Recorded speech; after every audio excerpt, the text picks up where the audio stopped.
نحمده ونصلي على رسوله الكريم اما بعد فاعوذ بالله من الشيطان الرجيم بسم الله الرحمن الرحيم رب اشرح لي صدري ويسر لي امري واحلل عقدة من لساني يفقهوا قولي۔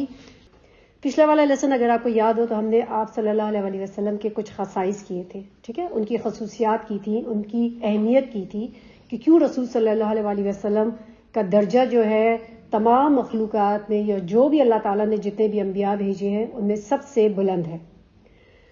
آج ہم سب سے پہلے، اس سے پہلے کہ ہم اپنے سیرہ کے لیسن کی طرف چلیں، ہم رسول صلی اللہ علیہ وسلم کا حلیہ مبارک تھوڑا سا ڈسکس کریں گے۔ اب وہ شروع میں کرنے کا مقصد یہ ہے کہ جب آپ صلی اللہ علیہ وسلم کے بارے میں آپ پڑھ رہے ہیں تو آپ صلی اللہ علیہ وسلم آپ کو پتا ہو کہ کوئی بھی ڈسکرائب کر دے کہ رسول صلی اللہ علیہ وسلم ایسے لگتے تو نہیں، آپ کو ایگزیکٹلی پتا ہو کہ رسول صلی اللہ علیہ وسلم کس طرح دکھتے تھے۔ آپ صلی اللہ علیہ وسلم کی ایک بات یاد رکھیں کہ جب ہم بات کرتے ہیں تو آپ کی جو ایک حسن تھا اور ایک ظاہری خوبصورتی تھی وہ اتنی زیادہ تھی کہ آج تک کوئی بھی رسول صلی اللہ علیہ وسلم کا، یعنی اگر یہ تمام جو ہے، اگر میں آپ کو ان کی بتا بھی دوں کہ آپ صلی اللہ علیہ وسلم کا کیسا لگتے تھے، پھر بھی کوئی ان کو ڈرا نہیں کر سکتا کیونکہ ان کا حسن اتنا زیادہ تھا۔ جیسے اللہ سبحانہ تعالیٰ نے فرمایا تھا نا کہ یوسف علیہ السلام کو اللہ سبحانہ تعالیٰ نے دنیا کا آدھا حسن عطا فرمایا، تو بہت سارے علماء کا یہ کہنا ہے کہ اس کا مطلب یہ ہے کہ یوسف علیہ السلام کو جو حسن تھا وہ ان کی اپنی ذات کا حسن تھا، اور اللہ کے رسول صلی اللہ علیہ وسلم جو ہے ان کا جمال اور ان کی خوبصورتی اللہ تعالیٰ کی بنائی تمام مخلوقات میں سب سے زیادہ تھی، یعنی آپ صلی اللہ علیہ وسلم جیسا کوئی بھی نہیں دکھتا تھا۔ بہت ساری احادیث سے جب یہ ان کو جمع کیا جائے تو رسول صلی اللہ علیہ وسلم کے بارے میں کہا جاتا ہے کہ آپ کا چہرہ جو تھا مبارک بہت ہی پرکشش تھا۔ آپ صلی اللہ علیہ وسلم کا رنگ ایسا تھا کہ جیسے گورا ہوتا ہے۔ اب گورا ہم سمجھتے ہیں وائٹ کو، جیسے آپ کہیں کہ ویسٹ میں لوگ نظر آتے ہیں، عربک میں یا عربوں کے اندر وہ اس رنگ کو پیل، یعنی جیسے ہوتا ہے زرد سی، ویسا اصفر کہا جاتا ہے، جبکہ گورا رنگ عربک میں یا زبان کے اندر کیسا ہوتا ہے کہ جو بہت زیادہ وائٹ بھی نہیں ہوتا اور ڈارک بھی نہیں ہوتا، تو درمیانی سی جو سفیدی کی طرف جو ویٹش کمپلیکشن ہوتا ہے وہ اللہ کے رسول صلی اللہ علیہ وسلم کا کمپلیکشن تھا۔ پھر اسی طریقے سے آپ صلی اللہ علیہ وسلم کا چہرہ بہت زیادہ گول بھی نہیں تھا اور لمبا بھی نہیں تھا، اوول کی طرح جیسے ہوتا نا ایک رسول صلی اللہ علیہ وسلم کے چہرے کا آؤٹ لائن جیسے آپ کا وہ ایسی تھی۔ آپ کا چہرہ جو ہے بہت زیادہ روشن تھا، اتنا روشن کہ بہت سارے صحابہ کہتے تھے کہ اگر آپ چاند کو دیکھیں اور رسول صلی اللہ علیہ وسلم کو دیکھیں تو آپ چاند سے زیادہ خوبصورت لگتے تھے، چودھویں کے چاند سے زیادہ رسول صلی اللہ علیہ وسلم کے چہرے کے اندر کشش تھی۔ آپ صلی اللہ علیہ وسلم کا جو رنگ تھا وہ سرخی آمیزش کی طرح تھا، ٹھیک ہے۔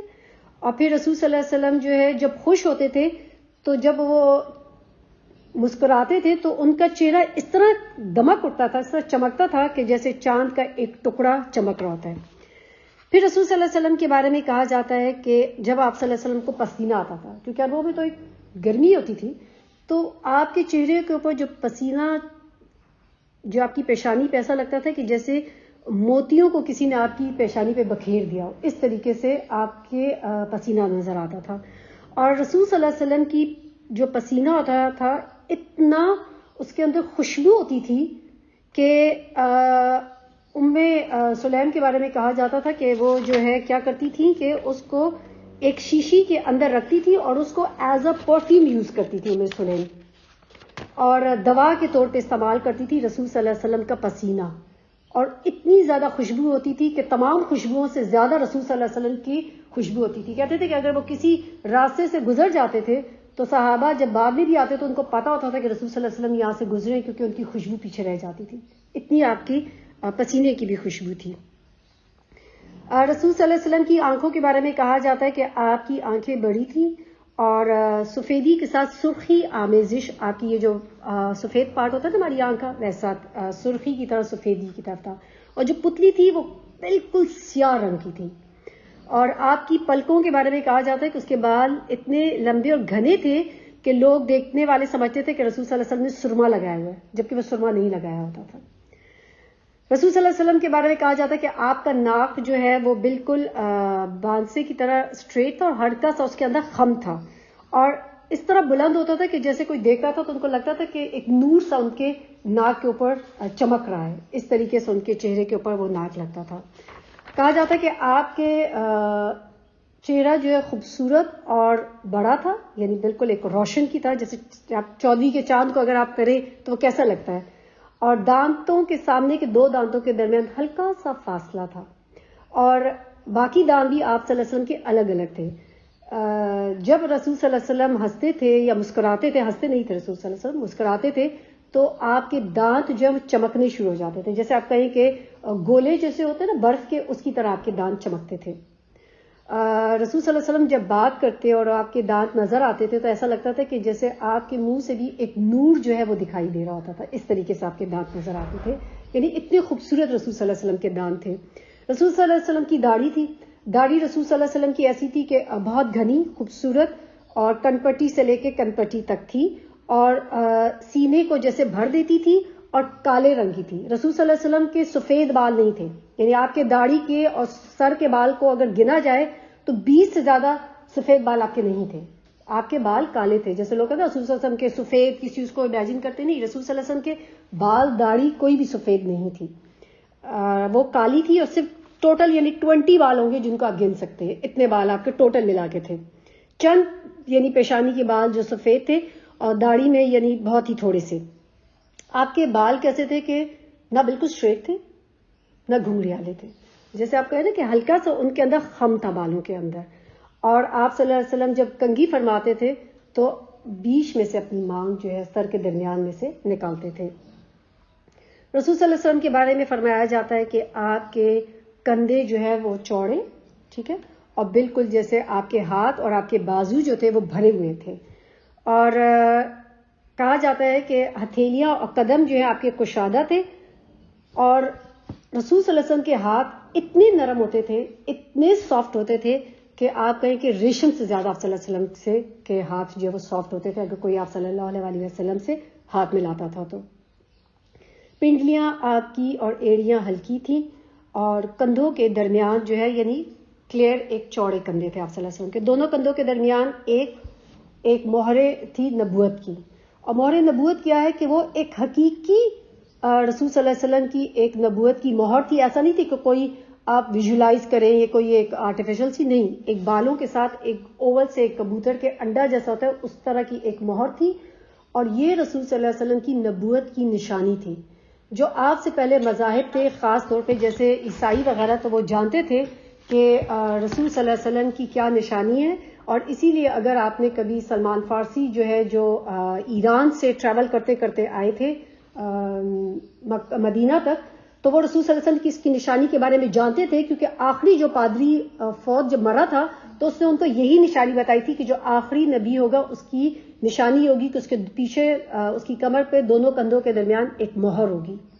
تو جب رسول صلی اللہ علیہ وسلم سے ملنا ہے تو بار بار آپ صلی اللہ علیہ وسلم کے پیچھے جا رہے تھے، تو آپ صلی اللہ علیہ وسلم جانتے تھے کہ یہ کیا پیچھے ڈھونڈ رہا ہے، تو آپ نے اپنی چادر نیچے کر دی تاکہ وہ دیکھ سکے کہ وہ نبوت کی مہر جو ہے وہ آپ کے پیچھے بیک پہ ہے۔ رسول صلی اللہ علیہ وسلم کے بارے میں کہا جاتا ہے کہ آپ کے بال کیسے تھے کہ کبھی وہ کانوں تک ہوتے تھے، کبھی لمبے ہوتے تھے، سینے پہ آپ کو کوئی بال نہیں ہوتے تھے، آپ کی کمر پہ کوئی بال نہیں تھے، بالکل ایک بالوں کی ایک لکیر سی ہوتی تھی جو سینے سے لے کے ناف تک رسول صلی اللہ علیہ وسلم کی جاتی تھی، اور آپ کی بغل کا رنگ جو ہوتا تھا ہلکا سا مٹیالہ رنگ ہوتا تھا۔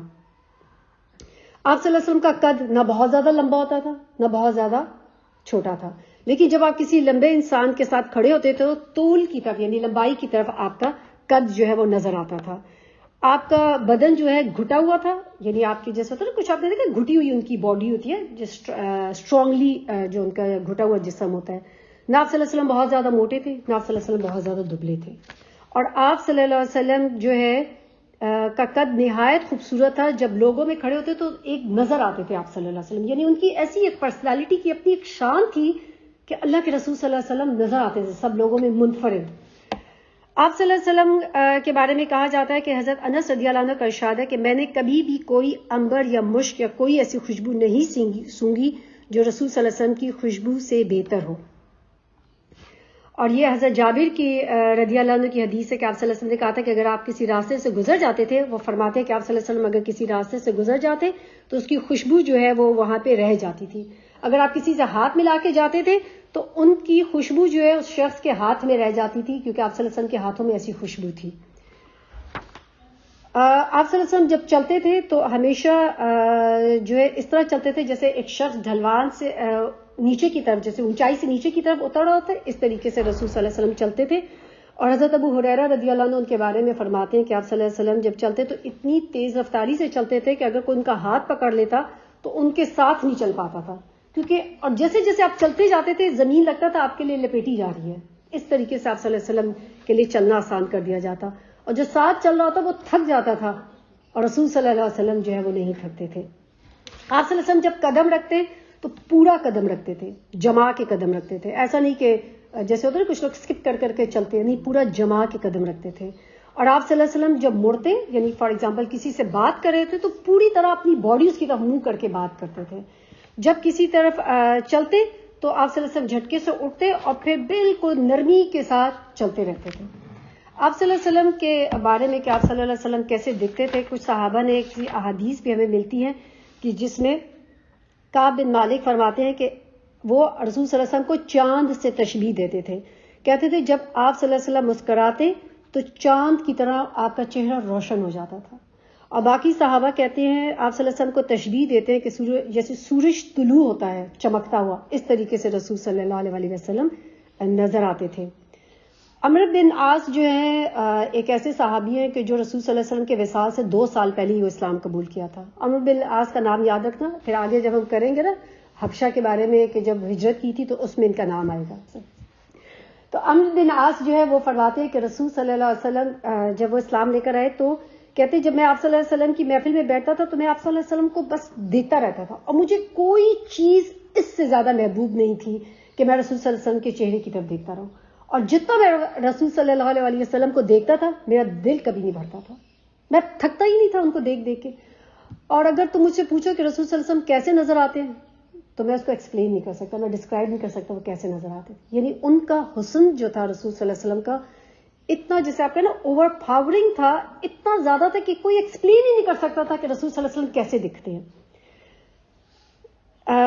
اسی طریقے سے جو ہے انس بن مالک جو ہے رسول صلی اللہ علیہ وسلم کے پاس آتے ہیں جب آپ 7 سال کے تھے، تو وہ فرماتے ہیں کہ رسول صلی اللہ علیہ وسلم جو ہے نہ بہت زیادہ گورے تھے نہ بہت ڈارک تھے، تو آپ صلی اللہ علیہ وسلم کا رنگ جو ہے وہ ایک کہیں کہ جیسے گندمی سا آپ صلی اللہ علیہ وسلم کا رنگ تھا.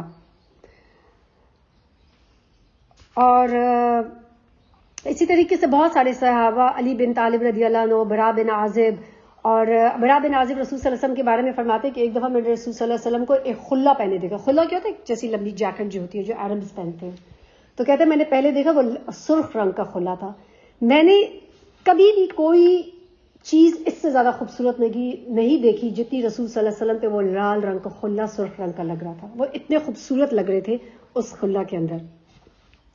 بہت سارے ایسے بھی ہیں صحابہ کے جو رسول صلی اللہ علیہ وسلم کو دیکھ کر اسلام قبول کیا تھا انہوں نے، جس میں عبداللہ بن سلام کے بارے میں کہا جاتا ہے کہ عبداللہ بن سلام جو ہے وہ انہوں نے رسول صلی اللہ علیہ وسلم کو جب ملنے کے لیے آئے تو آپ صلی اللہ علیہ وسلم کو انہوں نے دیکھا تو وہ کہتے ہیں کہ میں نے آپ صلی اللہ علیہ وسلم کو دیکھ کے یہ سوچا کہ یہ چہرہ کسی کذاب اور کسی جھوٹے کا نہیں ہو سکتا، اور میں ان کے چہرے کو دیکھ کر انہوں نے اسلام قبول کر لیا. اور جس طریقے سے رسول صلی اللہ علیہ وسلم کو اللہ تعالیٰ نے ظاہر کا حسن دیا تھا ویسے ہی آپ صلی اللہ علیہ وسلم کو اللہ تعالیٰ نے باطن کا حسن بھی دیا تھا، اور اس کے بارے میں پھر ہم انشاءاللہ اگلی والی کلاس میں کریں گے. ٹھیک ہے انشاءاللہ. تو اب چلتے ہیں اپنے لیسن کی طرف. پچھلے والے لیسن میں ہم نے اس پہ بات ختم کی تھی کہ رسول صلی اللہ علیہ وسلم جو ہے اپنے چچا ابو طالب کے ساتھ ایک شام کے سفر پہ گئے تھے، اور آپ کو یاد ہو تو پھر اس میں ایک وہاں پہ اوپر ایک پادری تھا جس نے بحیرہ نامی ایک پادری تھا جو عیسائیوں کا سب سے بڑا راہب تھا. اسے رسول صلی اللہ علیہ وسلم کو دیکھا. یاد ہے آپ کو یہ بات؟ ہم نے یہ کر چکے. اور گرجے سے نکل کے آپ صلی اللہ علیہ وسلم اس نے کہا تھا کہ رسول صلی اللہ علیہ وسلم کے بارے میں حضرت ابو طالب یعنی رسول صلی اللہ علیہ وسلم کے بارے میں ابو طالب سے یہ کہا تھا کہ آپ اس کو واپس بھیج دیں، کیونکہ اگر یہودیوں نے ان کو دیکھ لیا تو ان کو قتل کر دیں گے. اور اس نے کہا تھا کہ نبی صلی اللہ علیہ وسلم کے بارے میں کہ یہ دنیا کے سردار ہیں، پروردگار عالم کے رسول ہیں، اللہ انہیں رحمت عالم بنا کر بھیجے گا، تو اس سے لوگوں نے پوچھا کہ تمہیں یہ کیسے معلوم ہوا یہ سب؟ تو وہ کہتے ہیں جب تم لوگ سامنے سے گھاٹی سے آ رہے تھے تو میں نے دیکھا تھا کہ کوئی پتھر یا درخت ایسا نہیں تھا جو رسول صلی اللہ علیہ وسلم کو سجدہ کرتے ہوئے جھک نہ گیا. یعنی تمام درخت پتھر رسول صلی اللہ علیہ وسلم کو سجدہ کر رہے تھے، اور یہ چیزیں کسی نبی کے علاوہ کسی اور کو سجدہ نہیں کرتی. اور پھر اسے کہا تھا کہ ان کے پیچھے جو ایک مہر نبوت ہے میں اس کو بھی پہچانتا ہوں. تو اس وجہ سے اس نے کہا کہ یہ نبوت کی جو مہر ہے اس کے بارے میں ہم اپنی کتابوں میں پاتے ہیں.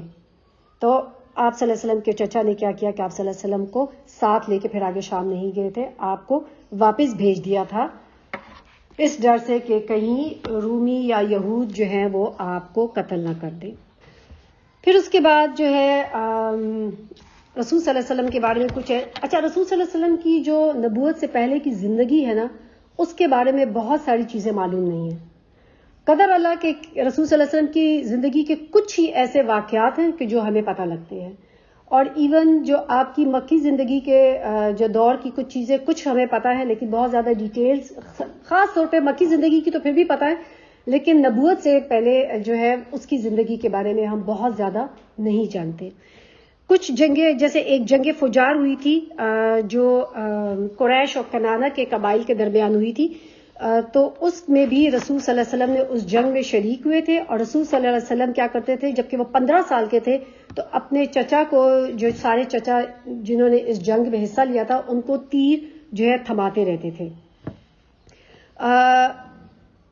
رسول صلی اللہ علیہ وسلم کے بارے میں کہا جاتا ہے کہ آپ صلی اللہ علیہ وسلم جس جنگ میں بھی جو قریش نے کی تھی، جب آپ شامل ہوتے تھے تو وہ جنگ قریش جیت جاتا تھا، اور جس میں آپ صلی اللہ علیہ وسلم شامل نہیں ہوتے تھے وہ ہار جاتے تھے.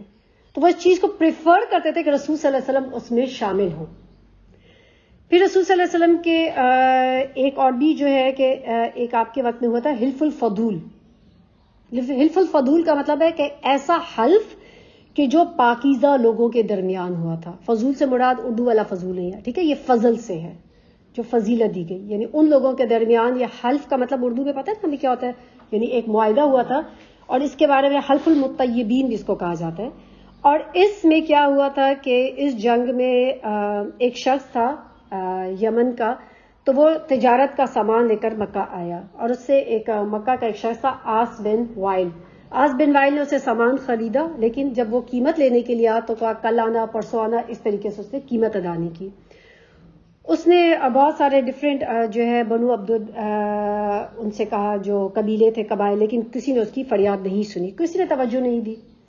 جیسے کہا جاتا ہے کہ بنو عبد الداء، بنو مخزوم، بنو جمع، بنو سہم، بنو عدی، لیکن کسی نے اس کی فریاد نہیں کی. تو اس نے کیا کیا کہ جبل ابو القیس پر چڑھ کر کچھ اشعار پڑھے اپنی مظلومیت کے کہ کس طریقے سے اس پہ ظلم کیا گیا ہے، ٹھیک ہے، اور آواز لگائی کہ شاید کہ کوئی اس کی مدد کے لیے آ جائے. تو رسول صلی اللہ علیہ وسلم کے چچا جو تھے زبیر، ٹھیک ہے، عبد المطلب کے بیٹے، اس کو ترس آ گیا اور اس نے تمام لوگوں کو کہا کہ قبائل کو کہا کہ کتنا ظلم ہے کہ ہمارے یہاں پر ایک شخص آیا ہے باہر سے اور ہم نے اس پہ اتنا ظلم کیا ہے، تو ہم سب کو مل کے ایک مظلوم کی مدد کرنی چاہیے. تو تمام بڑے بڑے لوگوں نے یہاں پہ ایک معاہدہ کیا کہ جب بھی کوئی باہر سے ایسا مظلوم، چاہے وہ مکہ کے اندر رہنے والا ہے یا مکہ سے باہر آئے گا، اور اگر اس پہ ظلم کیا جائے گا تو ہم جو ہے مکہ کے رہنے والے اس کی مدد کریں گے. یہ معاہدہ ہوا تھا جو ہے عبداللہ بن جدان کے گھر پہ، ٹھیک ہے. عبداللہ بن جدان جو ہے قریش کا، وہاں پہ مکہ کا بہت ہی بڑا ایک ریسپیکٹیبل نوبل پرسن تھا جس کی بہت عزت کی جاتی تھی، ایک عزت دار انسان تھا اور جو بہت زیادہ صدقہ خیرات کرتا تھا. رسول صلی اللہ علیہ وسلم جو ہے اس معاہدے کے بارے میں کہتے ہیں کہ اگر کہ عبد الجبان کے مکان پر ایک ایسے معاہدے میں میں شریک ہوا کہ مجھے اس کے عوض سرخ اونٹ بھی پسند نہیں، اور اگر میں اس کے لیے دور اسلام میں بلایا جاتا تو میں اسے یقیناً قبول کر لیتا. یعنی اگر کہ مجھے اسلام لانے کے بعد، یعنی نبوت کے بعد بھی اگر اس قسم کے معاہدے کے لیے کہ جس میں ایک مظلوم کی مدد کی جاتی ہے مجھے بلایا جاتا تو میں تب بھی یہ قبول کرتا ہوں. تو اس سے کیا لیسن ملتا ہے کہ اس سے کوئی فرق نہیں پڑتا کہ کوئی شخص ہندو ہے کہ مسلمان ہے کہ کرسچن ہے کہ یہودی ہے. اگر کسی پہ ظلم کیا جا رہا ہے تو اس کی مدد کرنا ایک مسلمان کی ذمہ داری ہے، ٹھیک ہے. اچھا جی، پھر اس کے بعد یہ ہے کہ معاہدے کے بارے میں ہم نے پہلے بھی بات کی تھی، اگر آپ کو یاد ہو میں نے آپ کو بتایا تھا کہ معاہدہ کیسے کیا جاتا تھا کہ سب لوگ اپنی انگلی جو ہے، کیونکہ سائن تو کسی کو کرنے ہی نہیں آتا تھا، کوئی سائن کا طریقہ نہیں تھا، تو وہ کیا کرتے تھے، عطر کے اندر سب لوگ اپنی انگلی ڈپ کرتے تھے اور اس کے بعد وہ جو ہے وہ اس معاہدہ جو ہوتا تھا یہ کسی ایک جگہ پہ کعبہ کے اوپر لگا دیا جاتا تھا اور اعلان کرتے تھے کہ اب ہم سب اس بات پہ متفق ہیں. یہ معاہدے کا طریقہ ہوتا تھا. ٹھیک ہے. پھر رسول صلی اللہ علیہ وسلم جو ہے کہ عملی زندگی کے بارے میں ہم آلریڈی جان چکے ہیں کہ کس طریقے سے رسول صلی اللہ علیہ وسلم پیدا ہوئے. تو پیدا ہوتے ہی آپ یتیم تھے، پھر دادا پھر چچا کی کفالت پائی اور والد سے جو آپ کو وراثت میں کچھ ہی چیزیں ملی تھی. اور رسول صلی اللہ علیہ وسلم یہ کہتے تھے کہ جب میں چھوٹا تھا تو میں بنی سعد میں بکریاں چراتا تھا، اور مکہ بھی جب ہوا تو مکہ میں بھی میں بکریاں چراتا تھا چند قیرات کے عوض. یعنی کچھ قیرات کیا ہوتا ہے کہ ایک چھوٹا سا حصہ ایک دینار کا ہوتا ہے، 20واں حصہ، تو اس کے عوض میں کیا کرتا تھا، بکریاں چراتا تھا. کیوں بکریاں چراتے تھے؟ ایک نبی تھے، تمام مخلوقات میں سب سے افضل بکریاں چراتے تھے. تمام انبیاء جتنے بھی اول سے لے کر آخر تک ہیں سب بکریاں چرائی ہیں سب نے. اور کیوں بکریاں چرائی ہیں؟ اس کے اندر بہت حکمت ہے، کیونکہ جو ان کے اندر ایک پیشنس اور تحمل اور صبر اور کس طریقے سے اپنی پوری ریوڑ کی اس کی حفاظت کرنا، یہ سب تبھی آتا ہے کہ جب آپ بکریاں چلاتے ہیں. اس لیے تمام جتنے بھی انبیاء گزرے وہ تمام انبیاء جو ہے رسول صلی اللہ علیہ وسلم کی حدیث کے مطابق جو ہے بکریاں چلاتے تھے. آپ صلی اللہ علیہ وسلم نے فرمایا کوئی بھی نبی نہیں گزرا مگر اس نے بکری ضرور چرائی ہے. پھر اس کے بعد آپ جوان ہوئے تو آپ کیا کام کرتے تھے؟ یعنی بچپن میں آپ کیا کرتے تھے؟ بکریاں چراتے تھے. جب آپ جوان ہوئے تو آپ کیا کرتے تھے؟ تجارت کرتے تھے. تجارت کے لیے رسول صلی اللہ علیہ وسلم مال لے کر جاتے تھے، اور رسول صلی اللہ علیہ وسلم سے بہتر کوئی اچھا امانت دار سچا کوئی بہترین انسان نہیں تھا. اور آپ صلی اللہ علیہ وسلم مشہور تھے، اور اتنے مشہور تھے کہ رسول صلی اللہ علیہ وسلم کا نام جو ہے وہ امین پڑ گیا تھا. ہم یاد ہے صادق اور امین آپ کا نام تھا، وہ اسی لیے پڑا تھا کیونکہ آپ تجارت میں اتنا زیادہ خیال کرتے تھے اور اتنے زیادہ سچے تھے. جب آپ کی یہ شہرت سنی تو حضرت خدیجہ رضی اللہ عنہا جو ہیں انہوں نے بھی، وہ بھی کیا کرتی تھی؟ تجارت کرتی تھی. یعنی ایسا نہیں، اب آپ اس سے پتہ لگتا ہے کہ عورت کو بھی اجازت ہے اگر وہ کاروبار کرنا چاہتی ہے، کام کرنا چاہتی ہے تو وہ کر سکتی ہے. تو حضرت خدیجہ رضی اللہ عنہا جو ہے وہ تجارت کرتی تھی. وہ کیسے تجارت کرتی تھی کہ اپنا مال جو ہے لوگوں کو دیتی تھی، اور پھر اس میں کس طریقے سے تجارت ہوتی تھی کہ کمیشن بیسڈ، جتنا مال بیچا اس میں سے اتنی کمیشن کے یہ آپ کا ہو گیا. تو حضرت خدیجہ جو ہے اپنا مال انہوں نے بھی رسول صلی اللہ علیہ وسلم کو دیا، کیونکہ آپ صلی اللہ علیہ وسلم کا بہت زیادہ انہوں نے نام سنا ہوا تھا. جب وہ اپنا تجارت کا سامان دیا تو ساتھ ہی انہوں نے کیا کیا کہ اپنا ایک غلام بھی دیا تھا جس کا نام کیا تھا؟ میسرہ. ٹھیک ہے. اور کہتے ہیں کہ خوب نفع ہوا، خوب ان کے کام میں اور خوب مال میں برکت ہوئی. جب وہ واپس آئی تو حضرت خدیجہ رضی اللہ عنہ نے اس مال کا آدھا نفع جو ہے، یعنی اتنا بڑا جو اماؤنٹ جو ہے رسول صلی اللہ علیہ وسلم کو نفع کے طور پہ دیا، کیونکہ وہ آپ صلی اللہ علیہ وسلم سے اتنی خوش ہوئی. رسول صلی اللہ علیہ وسلم کے بارے میں جب وہ واپس آئی تھی تو آپ کے اخلاق اور بلند جو ہے آپ کی جو خصوصیاتی شمائل تھے اس کے بارے میں آپ کے غلام میسرہ نے اتنی تعریف کی حضرت خدیجہ کو کہ، اور یہ بھی بتایا کہ جب سخت دھوپ تھی تو 2 فرشتوں نے آپ کے اوپر سایہ کیا ہوا تھا کچھ، تو وہ بھی اس سے بتایا کہ کس طریقے سے ان کے اوپر سایہ تھا رسول صلی اللہ علیہ وسلم کے اوپر. تو حضرت خدیجہ نے یہ محسوس کیا کہ آپ صلی اللہ علیہ وسلم سے بہتر کوئی نہیں ہو سکتا جس سے شادی کی جائے. حضرت خدیجہ جو رضی اللہ عنہ ان کی پہلے شادی ہو چکی تھی، ان کے پہلے شوہر کا نام تھا عتیق بن عائض مخزومی، لیکن اس کا انتقال ہو چکا تھا. پھر انہوں نے دوبارہ شادی کی ابو حالہ سے، جس سے ان کا ایک بچہ ہوا تھا جس نے بعد میں اسلام بھی قبول کیا تھا. حضرت خدیجہ رضی اللہ عنہ کے بارے میں کہا جاتا ہے کہ جب پہلا شوہر فوت ہو گیا، دوسرا بھی شوہر فوت ہو گیا، تو حضرت خدیجہ رضی اللہ عنہ کو بہت سارے سردار جو تھے قریش کے انہوں نے شادی کا پیغام بھیجا، لیکن حضرت خدیجہ کسی صورت اس پہ راضی نہیں تھی. اور پھر جب رسول صلی اللہ علیہ وسلم کی جب بہت زیادہ تعریف سنی تو آپ نے اپنی دوست نفیسہ کو رسول صلی اللہ علیہ وسلم کی طرف شادی کا پیغام بھیجا. آپ صلی اللہ علیہ وسلم نے اپنے چچاؤں سے گفتگو کی، یعنی ان سے مشورہ کیا، اور اس طریقے سے حضرت خدیجہ کے چچا عمرو بن اسد کو پیغام بھیجا اور بات طے ہوگی. ٹھیک ہے، یعنی آپ رشتہ طے ہوا، اور رسول صلی اللہ علیہ وسلم نے 20 اونٹ کہا جاتا ہے یا 6 اونٹ پر رسول صلی اللہ علیہ وسلم کا نکاح ہو گیا حضرت خدیجہ رضی اللہ عنہ سے. اور نکاح کیسے ہوا تھا؟ اب آپ سوچیں گے اس وقت اسلام نہیں تھا، لیکن نکاح تب بھی تھا. اور نکاح میں کیسے نکاح پڑھا جاتا تھا کہ پہلے اللہ تعالیٰ کی تعریف کی جاتی تھی اور پھر نبی صلی اللہ علیہ وسلم کے فضل اور شرف کا ذکر کیا گیا. اس طریقے سے نکاح پڑھا گیا. اور نکاح کس نے؟ کہ آپ کے چچا ابو طالب نے پڑھا تھا. پھر اس کے بعد جو ہے رسول صلی اللہ علیہ وسلم کی عمر کہتے ہیں کہ 25 سال تھی، اور ایک قول کے مطابق حضرت خدیجہ رضی اللہ عنہ کی عمر 28 سال تھی، اور دوسرے قول کے مطابق 40 سال تھی.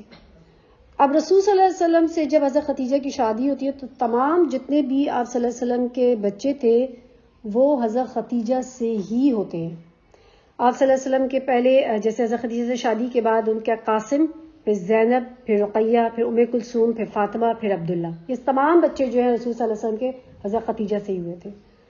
اب کچھ علماء کا کیوں کہنا ہے کہ 28 سال حضرت خدیجہ کی جو عمر تھی، کیونکہ ان کا یہ کہنا ہے کہ 40 سال کی عورت کے 6 بچے ہونا جو ہے وہ شاید اتنے پاسبل نہیں ہے جتنے ایک 28 سال کی عورت کے لیے پاسبل ہے کہ اس کے 6-8 بچے ہوں. تو any way Allah nose the best, اللہ تعالیٰ بہتر جانتا ہے. لیکن حضرت خدیجہ رضی اللہ نے جو ہے ان کی جو ہے رسول صلی اللہ علیہ وسلم سے شادی ہوئی. رسول صلی اللہ علیہ وسلم کی آپ پہلی بیوی تھی، اور رسول صلی اللہ علیہ وسلم نے آپ کے جیتے جی کسی اور سے شادی نہیں کی. آپ صلی اللہ علیہ وسلم کی تمام اولاد جو ہے حضرت خدیجہ رضی اللہ عنہ تھی، سوائے ایک ابراہیم ماری قبطیہ جو ہے، جو ایک لونڈی تھی، صرف ان سے ہوئی تھی. اور اس کے علاوہ جو ہے تمام اولاد آپ صلی اللہ علیہ وسلم کی حضرت خدیجہ سے ہوئی تھی. تمام آپ کے بچوں میں تمام جتنے بھی تھی بیٹیاں تھیں، کیونکہ بیٹے تو آپ صلی اللہ علیہ وسلم کے بچپن میں ہی فوت ہو گئے تھے، وہ ہم سب جانتے ہیں. اور بیٹیاں جو تھی سب نے اسلام قبول کیا تھا، اہل نبوت جو انہوں نے اسلام کا دور پایا، ہجرت بھی سب نے کی. اور رسول صلی اللہ علیہ وسلم کی زندگی میں تمام آپ کی اولاد فوت ہو گئی سوائے حضرت فاطمہ کے، یعنی آپ کی تمام بیٹیاں بھی رسول صلی اللہ علیہ وسلم کی زندگی میں ہی فوت ہوئی تھی، سوائے جو ہے حضرت فاطمہ جو آپ کے بعد 6 مہینے بعد ان کی وفات ہوئی تھی. رسول صلی اللہ علیہ وسلم کی فضیلت میں یہ بھی ہے خصائص میں کہ بیت اللہ کی جب تعمیر ہوئی، ایک دفعہ جو ہے کعبہ میں بہت سیلاب آیا، زوروں کا سیلاب آیا، ایسا زور کا سیلاب آیا تھا کہ کعبہ کی کہتے ہیں کہ دیواریں جو تھیں وہ پھٹ گئی تھیں. اور اس کے بعد تمام جتنے بھی قریش والے تھے انہوں نے مل کے یہ فیصلہ کیا اب دوبارہ سے کعبہ کی تعمیر کی جائے. کعبہ کو تعمیر کرنے کے لیے انہوں نے کیا کیا کہ یہ ڈیسائیڈ کیا کہ صرف وہی مال خرچ کریں گے کہ جو حلال ہوگا. کسی رنڈی کی اس کے اندر اجرت نہیں ہوگی، سود کی دولت نہیں ہوگی، ناحق لیا ہوا مال اس میں شامل نہیں ہوگا. بالکل جو ہے صرف اور صرف حلال کمائی کا مال ہی کعبہ پر خرچ ہوگا. اور اس میں یہ بھی ہے کہ پھر کعبہ کو پہلے وہ جو چھوٹا بچ گیا تھا اس کو گرایا کیسے جائے، اس چیز کے لیے بہت زیادہ ڈر رہے تھے. لیکن پھر ولید بن مغیرہ جو ہے اس نے کہا کہ نہیں، اللہ سبحانہ تعالیٰ کا نام لے کے اس نے کہا کہ اللہ تعالیٰ کبھی بھی جو مصلحین ہوتے ہیں، جو اصلاح کرنے والے یا نیکوکار ہوتے ہیں، ان کی کبھی بھی ہلاک نہیں کرتا. تو اس سے کعبہ کو ڈھانا شروع کر دیا اور ابراہیم علیہ السلام والی بنیاد تک گرا ڈالا گیا. ٹھیک ہے، پیچھے ہم کر چکے ابراہیم علیہ السلام نے جو کعبہ تعمیر کیا تھا. اور پھر اس کے بعد دوبارہ سے کعبہ کی تعمیر شروع ہوئی. لوگ جو ہیں بڑے بڑے اشراف سردار جو ہیں اپنے کندھوں پر پتھر ڈھو کر لاتے تھے اور کعبہ کے اندر وہ جو ہے وہ نصب کیے جاتے تھے. ایون رسول صلی اللہ علیہ وسلم اور آپ کے چچا جو ہیں عباس جو ہیں وہ بھی پتھر اٹھا کے لے کر آتے اور کعبہ کی تعمیر میں انہوں نے حصہ لیا تھا. اب جب تعمیر ہو رہی ہے تو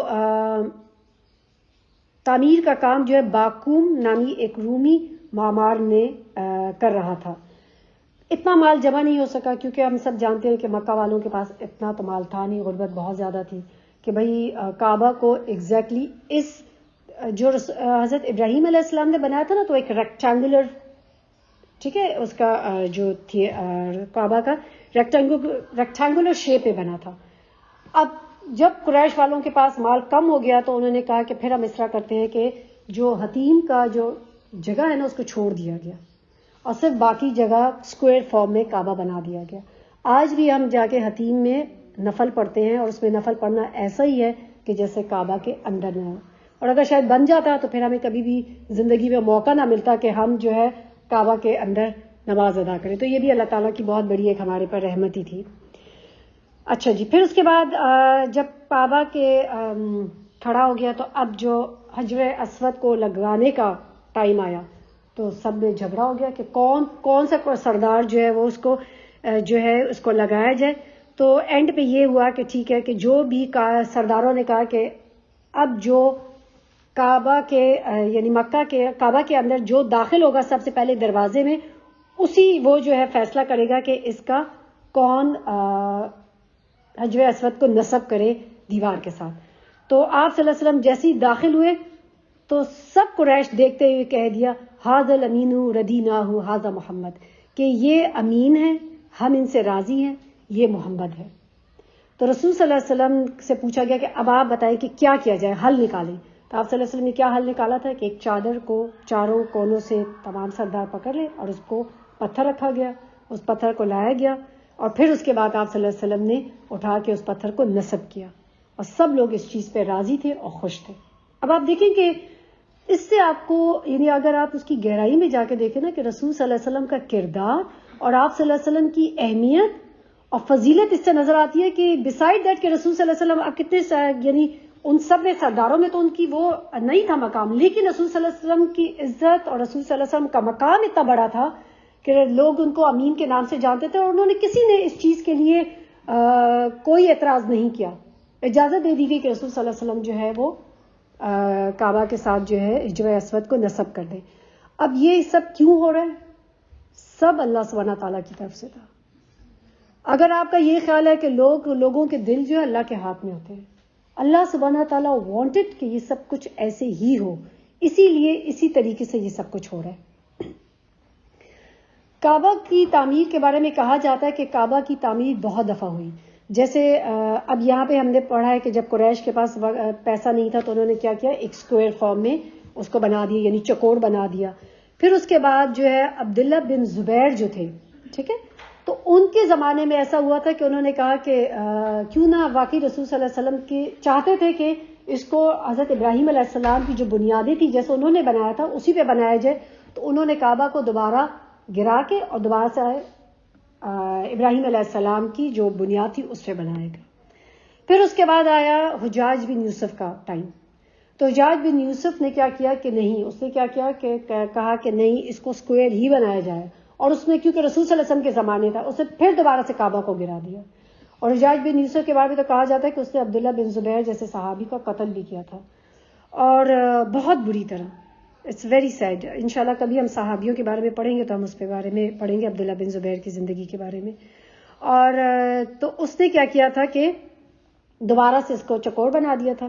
پھر اس کے بعد امام مالک کے زمانے میں دوبارہ سے خلیفہ وقت نے کہا کہ اب کعبہ کو ہم ایسا کرتے ہیں دوبارہ سے ڈھا کے ابراہیم علیہ السلام کی بنیادوں پہ بناتے ہیں. تو پھر امام مالک نے منع کر دیا تھا، انہوں نے کہا تھا کہ نہیں، اب یعنی کعبہ کو جو بھی عمرہ ہوتے ہیں ان کے ہاتھوں میں کھیلنے کی بجائے بس ایز اٹ از چھوڑ دیا جائے. تو آج بھی پھر کعبہ اسی بنیاد پہ ہے جس پہ رسول صلی اللہ علیہ وسلم کے زمانے میں قریش نے بنایا تھا. پھر اس کے بعد میں اس کے اوپر جو پہلے یہ نالا نہیں تھا، یہ جو نالا آپ کو نظر آتا ہے یہ بعد میں بنایا گیا تھا کعبہ کے اوپر. اچھا، کعبہ جب بنایا گیا تھا قریش نے کیا کیا تھا کہ اس کا دروازہ اونچا رکھا تھا، ٹھیک ہے، اور دیواریں بھی کافی اونچی 18 ہاتھ بلند کر دی گئی تھی. پہلے 9 آتی پھر 18 بلند کر دی گئی تھی. اور اونچا دروازہ اس لیے لگایا گیا تھا کہ کوئی بھی ہماری اجازت کے بغیر کعبہ کے اندر داخل نہ ہو سکے. تو اس لیے کعبہ کا، ورنہ پہلے جو ہے وہ درمیان میں ایک دروازہ ہوتا تھا، پھر انہوں نے اونچا بنایا کہ نہیں، ہماری اجازت کے بغیر کوئی کعبہ میں داخل نہ ہو سکے. آج بھی یہ دیوار جو دروازہ ہے اسی طرح اونچا ہی ہے. ہم چلتے ہیں رسول صلی اللہ علیہ وسلم کے نبوت کے بارے میں. غار ہرا جو ہے وہ کیسی لگتی تھی؟ اس سے پہلے کہ میں اس پہ جاؤں، اب آپ دیکھیں یہ بالکل چٹان کی طرح ہے، اور صرف اندر ایک آدمی ایسی چھپ کے اندر جا سکتا ہے، اور ایک وقت میں ایک ہی آدمی اندر رہ سکتا ہے، ایک سے زیادہ لوگ نہیں اس میں رہ سکتے. ٹھیک ہے، تو غار ہرا اس طرح لگتی ہے. آپ نے دیکھا، دیکھیں یہ ایسے غار ہرا لگتی ہے، تاکہ میں یہ جب بتاؤں گی نا غار ہرا کے بارے میں تب آپ کو بات سمجھ آئے کہ غار ہرا کی بات جب ابھی ہم چلے گا غار ہرا کا چیپٹر. ٹھیک ہے، رسول صلی اللہ علیہ وسلم جو ہے جب آپ کی عمر جو ہے کوئی 40 برس کے قریب ہو گئی تو آپ صلی اللہ علیہ وسلم کو اپنی قوم کے بارے میں اور ان کے جو ان کا مینٹل لیول تھا، جو ان کی درمیان فکری اور عملی فاصلہ جو رسول صلی اللہ علیہ وسلم کا اور ان کی قوم کا تھا وہ بڑھتا جا رہا تھا. اور آپ صلی اللہ علیہ وسلم اب جو تھے، جب ہوتا نا کہ جب آپ کی کسی بھی شخص یا کسی کی گروپ آف پیپل میں آپ کی نہیں بن رہی اور آپ کی سوچ ایک ڈفرینٹ ہے اور ان لوگوں کی سوچ بالکل ڈفرینٹ، پھر کیا ہوتا ہے؟ آپ کیا چاہتے ہیں؟ بس آپ الگ رہیں. تو رسول صلی اللہ علیہ وسلم جو ہے وہ بالکل تنہائی ان کو پسند آ گئی. آپ صلی اللہ علیہ وسلم کیا کرتے تھے کہ ستو اور پانی لے کر مکہ سے 2 میل دور یہ غار ہرا میں، یعنی ایک ہرا کے پہاڑ کے اوپر جاگتے، اور یہاں پر آپ صلی اللہ علیہ وسلم الگ تھلگ رہنے لگے تھے. ٹھیک ہے، آپ کو ہمیشہ یہ فکر ہوتی تھی کہ میری قوم کا کیا ہوگا. اس کی بدبختی اور بگاڑ کو دیکھ کر آپ صلی اللہ علیہ وسلم سخت رنجیدہ ہوتے تھے. آپ صلی اللہ علیہ وسلم رمضان کا ایک مہینہ جو پورے کیا کرتے تھے، وہاں پہ پورا مہینہ اس غار کے اندر رہتے تھے، اور رسول صلی اللہ علیہ وسلم وہاں پر عبادت کرتے تھے. اب کیا عبادت کرتے تھے؟ آپ صلی اللہ علیہ وسلم جو ہے جو دین ابراہیمی کی کوئی بچی کچی جو رہ گئی تھی عبادت کا طریقہ، جس میں خاص وہ اللہ سبحانہ تعالیٰ کی عبادت کرتے تھے اور اللہ سبحانہ تعالیٰ کو یاد کرتے تھے. 3 سال تک بس اب یہی رسول صلی اللہ علیہ وسلم کی عبادت تھی. جب آپ صلی اللہ علیہ وسلم کی 40 سال پوری عمر ہوگی تو اس عمر میں جو جتنے بھی انبیاء ہیں ان کو نبوت تقریباً 40 سال کی عمر میں عطا کی گئی ہے. اور نبوت سے پہلے کیا ہوتا ہے کہ آپ صلی اللہ علیہ وسلم کو سچے خواب آنا شروع ہو گئے. آپ جو رات کو خواب میں دیکھتے صبح جو ہے حقیقت نظر بن جاتا تھا. اسی طریقے سے کیا ہوتا تھا کہ آپ صلی اللہ علیہ وسلم کو روشنی نظر آنے لگتی تھی. آپ صلی اللہ علیہ وسلم کو جیسے لگتا تھا کہ آپ کو کوئی سلام کرتا ہے، تو آپ صلی اللہ علیہ وسلم کہتے ہیں کہ مجھے آج بھی یاد ہے کہ نبوت سے پہلے ایک پتھر جو ہے جب میں گزرتا تھا وہ مجھے ہمیشہ سلام کرتا تھا. تو یہ سب کیوں تھی؟ یہ چھوٹے چھوٹے وہ جو واقعات تھے جو پیش آ رہے تھے رسول صلی اللہ علیہ وسلم کے، اس سے پہلے کہ جب آپ کو پراپرلی جب آپ صلی اللہ علیہ وسلم کی نبوت کا دور شروع ہو رہا تھا، یعنی یہ آپ صلی اللہ علیہ وسلم کو مینٹلی بس اب پریپیئر کیا جا رہا ہے نبوت کے لیے. اب یہ ہیرا پہاڑ جو ہے، اب اس پہاڑ کا نام کیا ہے؟ جبل نور. ٹھیک ہے، آج یہ جبل نور کے سے مشہور ہے اور تقریباً مکہ سے 2 میل کے فاصلے پر ایک چوٹی کے اوپر ہے. ٹھیک ہے،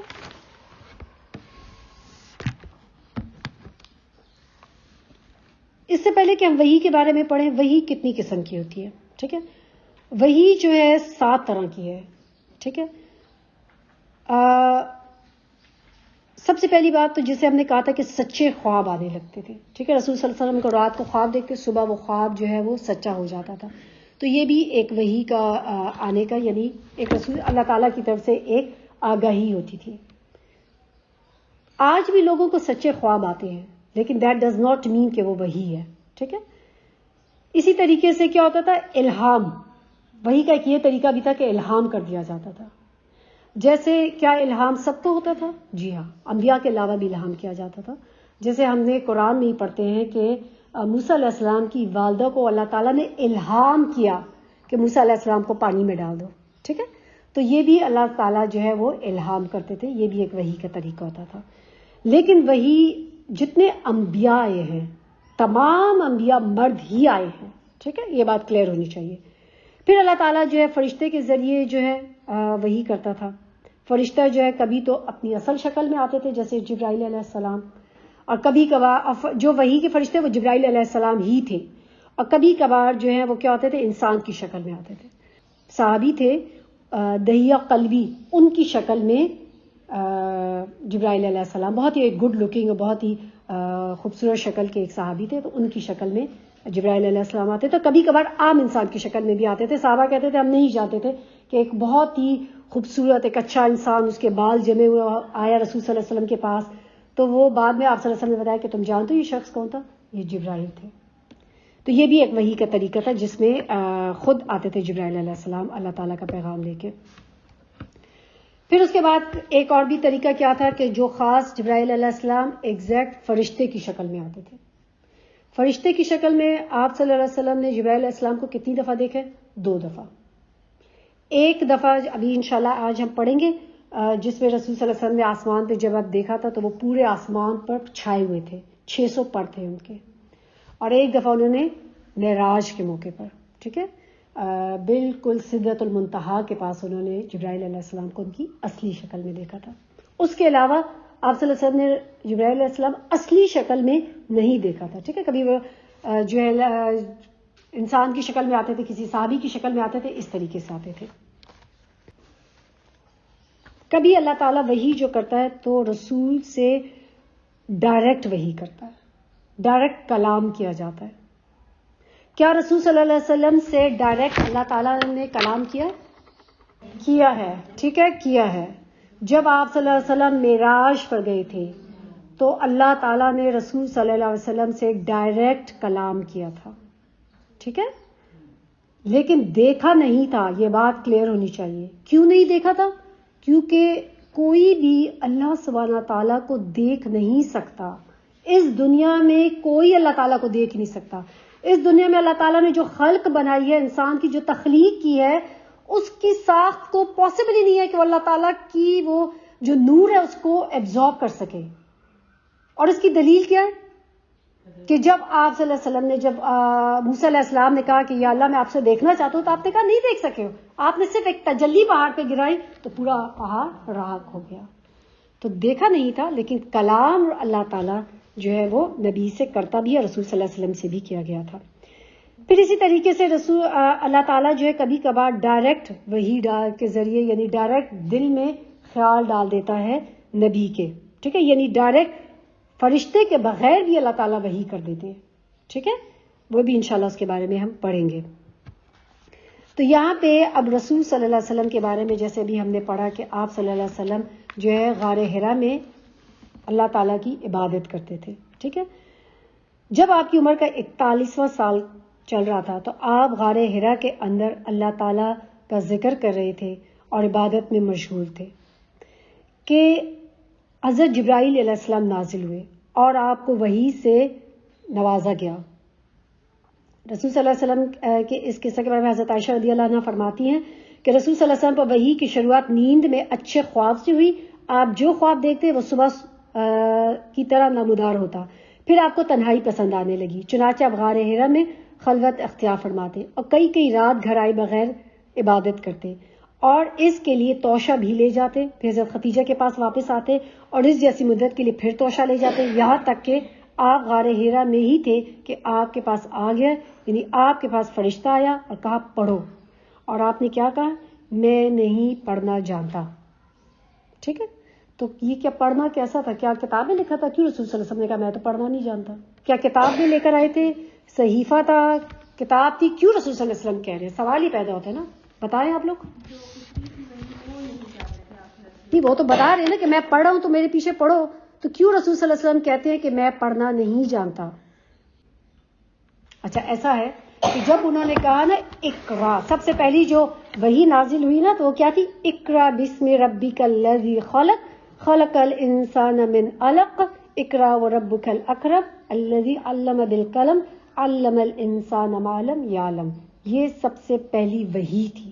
ٹھیک ہے، اور انہوں نے جب کہا نا اقرا، عربی زبان میں پڑھنے کے لیے کتاب سے بھی آتا ہے اور زبانی پڑھنے کے لیے بھی آتا ہے. تو جب انہوں نے رسول صلی اللہ علیہ وسلم، اب یہ علماء کا کہنا ہے، ٹھیک ہے، اس کی ایکسپلینیشن میں کہ جب انہوں نے کہا پڑھو تو وہ سمجھے کہ شاید کتاب ہوگی، تو انہوں نے کہا میں تو نہیں پڑھنا جانتا.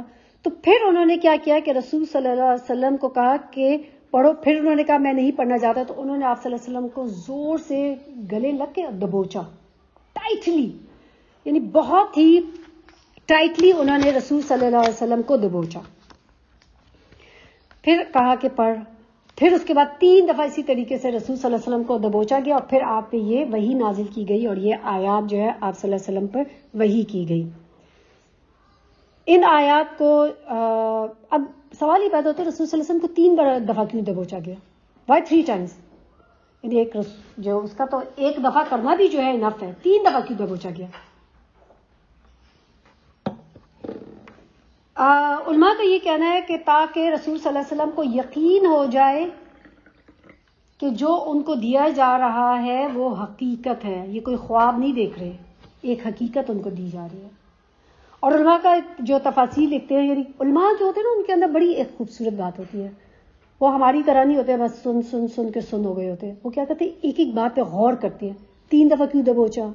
یہ سب وہ ان چھوٹی چھوٹی گہرائیوں میں جا کے نا اس کے اندر سے وہ کہتے ہیں نا کہ اندر کی وہ جو ہے نا یہی غور و فکر ہے.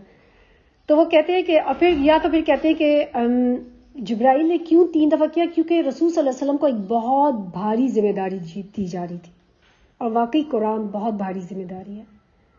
اسی لیے اللہ تعالیٰ قرآن میں فرماتے ہیں کہ اگر کسی پہاڑ پر نازل کر دیا جاتا تو تم دیکھتے کہ وہ ریزہ ریزہ ہو جاتا.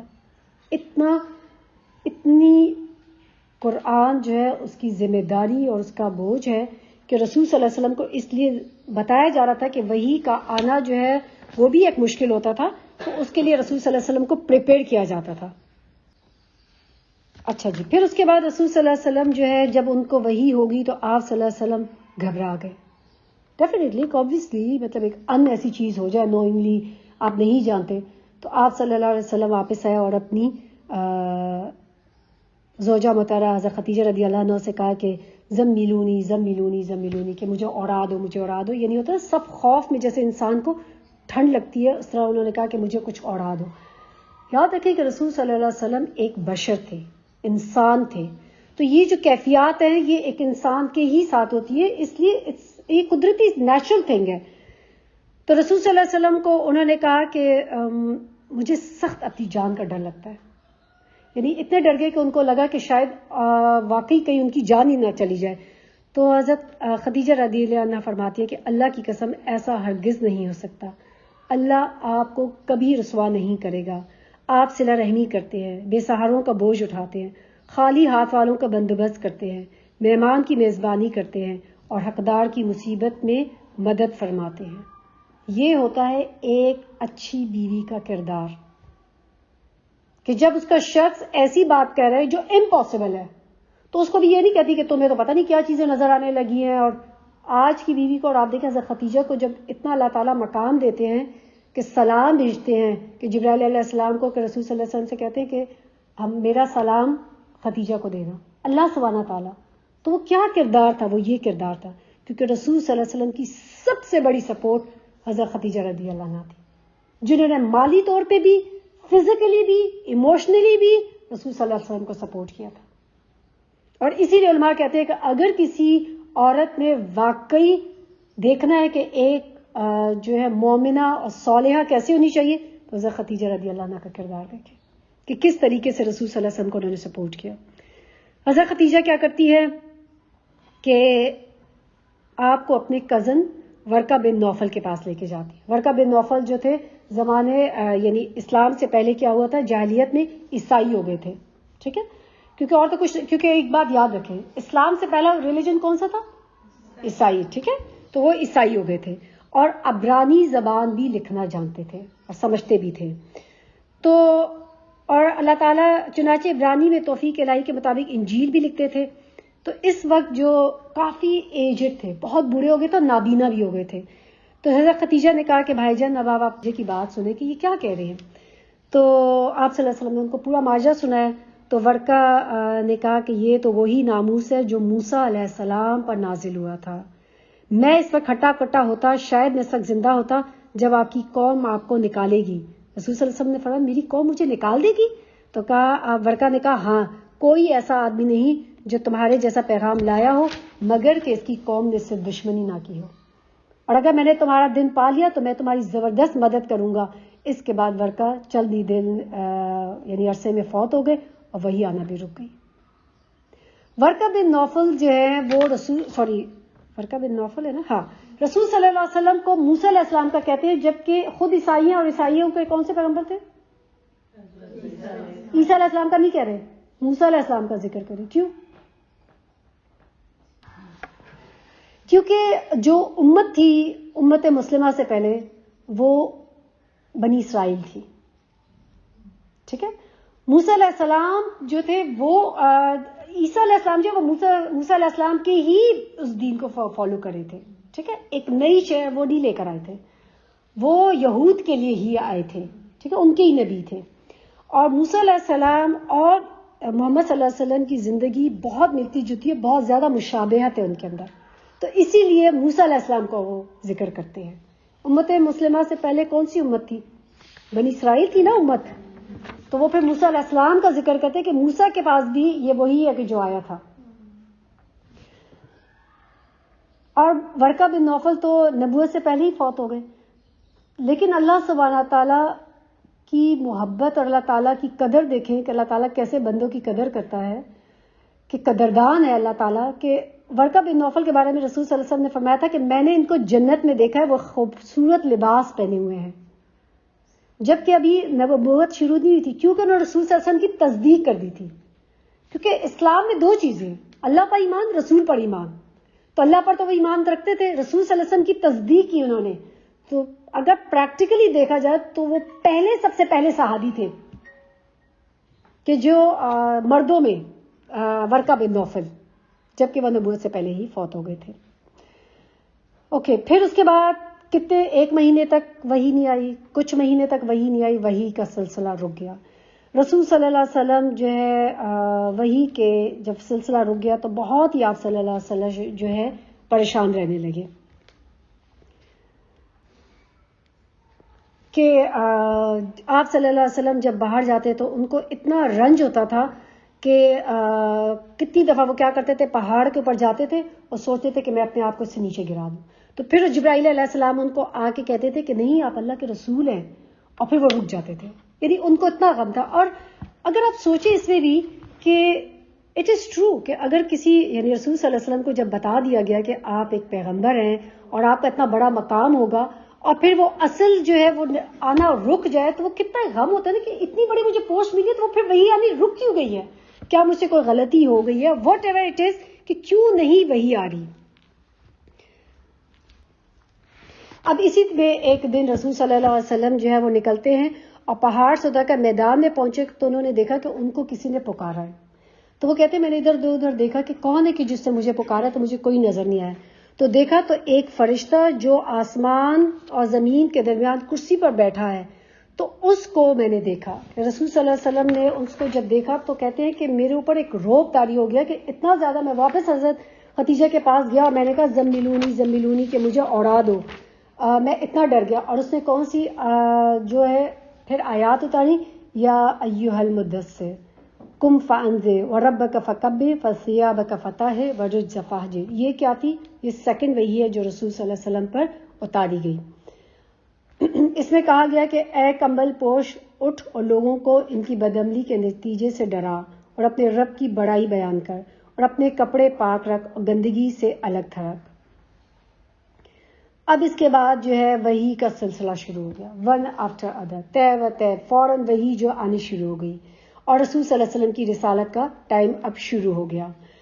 رسول صلی اللہ علیہ وسلم کو اس آیات کے اندر جو سیکنڈ وحی آئی ہے, اس میں آپ کو سب سے پہلے کیا کہا جا رہا ہے, قم فانذر, کہ آپ جائیں اور لوگوں کو بتائیں اور ان کو برے انجام سے بچائیں, ان کو ڈرائیں اس چیز سے کہ ان کے برے انجام یعنی جو کام ہے, یہ جو برے کرتوت ہیں, ان کا کیا عذاب ہے اور کس طریقے سے ان کی پکڑ ہونے والی ہے. اور برے جیسے ان کے بدعملیوں میں جیسے آپ سوچیں کہ شرک کرنا, اور ان کی ذات کے اندر لڑائی, قتل, زنا, ہر چیز ان کے اندر شامل تھی, تو ان سب سے ان کو ڈرایا جائے. سیکنڈ حکم دیا جا رہا ہے وربک فکبر, کہ اپنے رب کی بڑائی بیان کریں, کہ آپ خود اپنے اوپر اللہ کے احکام کو لاگو کریں اور آپ کو اللہ تعالیٰ کی خوشنودی حاصل ہو. اور صرف یہ نہیں کہ دوسروں کے لیے, آپ خود بھی لوگوں کے لیے نمونہ بنیں کہ لوگ کہیں کہ ہاں یہ ہے رسول. چاہے ہم کتنا بھی لوگوں کو بتائیں, جب تک ہم پریکٹیکلی خود نہیں پیش کریں گے تو لوگ کہیں گے یہ کیا بات کریں, خود تو ان کے عمل میں ہے نہیں. تو اسی لیے کیا کہا گیا کہ آپ خود بھی بڑائی بیان کریں, اللہ تعالیٰ کو خاص کر اور کسی کو اللہ تعالیٰ کے ساتھ شریک نہ کریں. اور پھر کیا گیا وثیابک فطہر, اپنے کپڑوں کو جو ہے وہ صاف رکھیں. اب یہ ظاہری بھی اور باطنی بھی ان کی صفائی ہے. یہ نہیں کہ خالی ظاہری کپڑے صاف کرنے کا, کپڑوں سے صاف ہونا یہ بھی مراد نہیں ہے کہ خالی کپڑے, یعنی اپنی روح کو بھی پاک کریں. اگر ہم سب بھی سوچو نا تو یہی میسج ہے ہم سب کے لیے کہ جب ہم کسی دوسرے کو یہ کہہ رہے ہیں تو ہم خود بھی اپنے اندر کیا کیا ہم نے کوالٹیز پیدا کرنی ہے. اور پھر آخر پہ کیا گیا وَرُجَّ فَحْجِرْ کہ اللہ کی ناراضگی اور اسباب کے سبب اور قوم کی جو برائیاں ہیں گندگیاں ہیں اس سے اپنے آپ کو الگ کر لیجیے. تو یہ آیات اتاری گئی کہ اب آپ نے یہ میسج لوگوں کو آگے دینا ہے. رسول صلی اللہ علیہ وسلم کی جو تبلیغ ہے اس کے بہت سارے دور تھے، ادوار تھے. ایک ہے مکی دور اور دوسرا کیا ہے مدنی دور. ٹھیک ہے، مکی دور کتنا تھا؟ 13 سال جو تھا مکی دور تھا اور 10 سال جو ہے وہ کیا تھا مدنی دور. ٹھیک ہے، پھر مکی دور کے اندر رسول صلی اللہ علیہ وسلم کی زندگی کے 3 مراحل تھے. سب سے پہلے کیا کہا گیا، جب اب یہ حکم جب دیا جا رہا تو سب سے پہلے رسول صلی اللہ علیہ وسلم کو حکم دیا گیا کہ اب آپ نے پرائیویٹلی لوگوں کو تبلیغ کرنی ہے، قریب لوگوں کی، اپنے دوستوں کو، اپنے قریب کے لوگوں کو آپ کیا کریں گے تبلیغ کریں گے. پھر کیا کہا گیا کہ یہ کتنے تقریباً 3 سال تک رسول صلی اللہ علیہ وسلم جو ہے نا چھپ کے تبلیغ کرتے تھے. پھر اس کے بعد دور تھا کہ جس میں اللہ تعالیٰ کا حکم ہے کہ اہل مکہ کو اب کھلا تبلیغ کی جائے. ٹھیک ہے، یعنی 4تھے سال سے لے کے اگلے 10 سال کے آخر تک کیا تھا کھلا تبلیغ کی گئی. اور اس میں کیا کیا ریئیکشن ہوا انشاءاللہ اس کے بارے میں ہم آگے پڑھیں گے. پھر اس کے بعد جو تھا کہ مکہ سے باہر جو ہے 10ویں سال میں رسول صلی اللہ علیہ وسلم نے ہجرت کی. کب تک؟ جب تک کہ آپ مدینہ ہجرت کر کے چلے گئے. تو یہ رسول صلی اللہ علیہ وسلم کے انشاءاللہ جو تبلیغ کے دور ہیں ہم اگلے لیسن میں کریں گے. آج کا ہمارا لیسن اتنا ہی ہے. چلیں، ربنا تقبل منا انک انت السمیع العلیم وتب علینا انک انت التواب الرحیم. سبحانک اللہم وبحمدک اشہد ان لا الہ الا انت استغفرک واتوب الیک. اللہ تعالیٰ سے دعا ہے کہ اللہ تعالیٰ ہم سب لوگوں کا پڑھنا پڑھانا ہم سب کا قبول فرمائے. اللہ تعالیٰ ہم سب لوگوں کو واقعی رسول صلی اللہ علیہ وسلم کی جو ان کی صفات ہیں اور جو رسول صلی اللہ علیہ وسلم کی ذات ہے ان پر عمل کرنے والے بنا دے. آمین یا رب العالمین. کہ جب اللہ کے رسول صلی اللہ علیہ وسلم ہم سے ملاقات کریں تو واقعی وہ کہیں کہ یہ میری امت ہے. السلام علیکم ورحمۃ اللہ وبرکاتہ.